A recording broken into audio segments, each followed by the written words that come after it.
people, Nine here. So this week I finished All We Can Save, Truth, Courage, and Solutions for the Climate Crisis. Title is so long.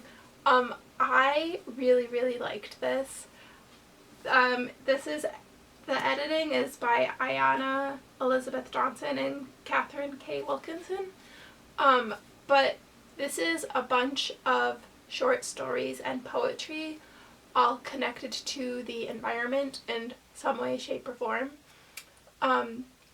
And it's all by different either like environmental activists, like professors or people who study the environment full time, people with like PhDs and master's degrees, and then some people who are just like really passionate about environmentalism and have done activism with environmentalism. So it's just like a wide range of people. The audiobook for this is really cool because it's read by different like famous people. So there's like Jane Fonda and America Ferrera, and there's just a bunch of different cool people who read the audiobook. And then the book itself is just like short stories by really interesting people. I absolutely loved this. This was one of the ones that I wanted to finish because it was due in my Libby. And there's poetry by like Mary Oliver in here, and some of the stories talk about how people of color are left out of the conversation of environmental justice and climate change when those groups are probably affected the most, because there's a whole there's a few stories in here that tie in with like racism and how it connects to environmental justice, and it's very like interesting to read and very eye-opening, and I feel like it's very important for everyone to read about. When they like cities neglect and certain like politicians neglect climate change in areas because it's predominantly people of color, and that's all tied to racism, and it's just so like heart-wrenching to read, but also so interesting. There's also stories in here that tie in with how Greta Thunberg, as much as she was like is an amazing voice for climate change, how she was by no means one of the first to like be studying climate change and be like talking about it, but it's just that because she's white and because white people, because of racism, seem to dominate the media and more people pay attention, she kind of started the fire that ignited whole Fridays for Future and climate change movement. But there were people of color before her that have been doing the same thing. Their voices were just not as raised up or as like listened to because racism. And there's a few different stories in here about that. The idea of looking at climate change being also a race issue and a racism issue is so like fascinating and just so needs to be like talked about. And I thought this book did an amazing job with that. There's also a few stories about Indigenous people and Native Americans and their connection to nature, and their connection with climate change. There's also a very fascinating article in here, or like, I don't know if I want to say article, like short story, I guess, research about how Hollywood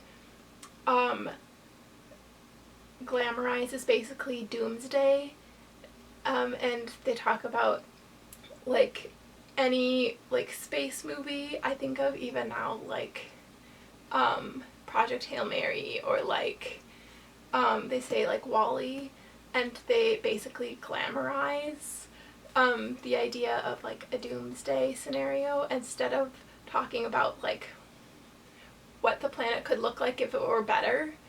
And they say that the only film that doesn't do this is Black Panther, and the idea of Wakanda celebrating like nature and how they thrive off of so much plant life, and it's just such a fascinating read that I really recommend this. Like every story I was like, oh my god, that like makes so much sense, and I didn't even like think about it this way. And yeah, there were a few in here that I was like kind of like not as interested in. There was one about like mothers and their role with climate change, which I thought was interesting. Wasn't necessarily my like favorite of all of them, but I just think they're all these stories in here are so interesting, and I would highly, highly recommend this. And I feel like I read this all in one sitting because I wanted to tandem read it with my audiobook. But I feel like this would be a good one because each story is only like, it's broken up into sections too. But each story is only like a couple of pages, like maybe max 10. And then there's obviously like poetry too. So I feel like reading this broken up by like 1 or 2 stories a week would be maybe better than sitting and reading it all in one go. All at once is fine, that's how I read it, but I feel like I want to read this again and go back and read like specific stories, if that makes sense. So just like break it up a little bit, because it is quite a longer book and it's all research based, so it can be a lot. It's like 300 plus pages, 370 some pages, so it can be a lot to read in one go, but I just think this is a really amazing read and a really important read, especially with climate change, and reading this in 2026 was really difficult because of what's happened with like the boundary waters and who we have in office and just how bad everything's gotten. And it's a book that's supposed to like encourage hope and like we can do so much change, and it feels like we've just gone so much farther backwards since this was published in 2021, and it feels like the current government in America is just pulling things farther back from where they should be going for climate change. And so reading this in 2026 was very hard to read. However, I still think it was an amazing read and a very important read. I'm currently reading How the Word is Passed, which is by Clint Smith, which is about America's like reconciling with slavery. I feel like reading those two back to back, like that one with this, are probably like a really good pairing.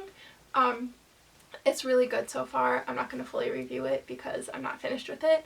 I'm currently finishing it, so that'll be next week. Yeah, because I don't want to review a book I haven't read. So I'm finishing it though, and so next week all we can say was this week. How the Word is Passed will be next week. But this week, all we can say, The Truth, Courage, and Solutions for Climate Change, 5 stars, 10 out of 10. Would highly recommend checking this out from your library or getting it from a local bookstore or what have you.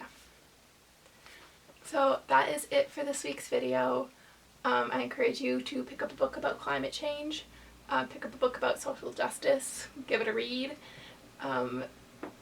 Give this a read if you have the time. And yeah, I love you all. That is all for this week's video. As always, free Palestine. I will see you next week. Bye!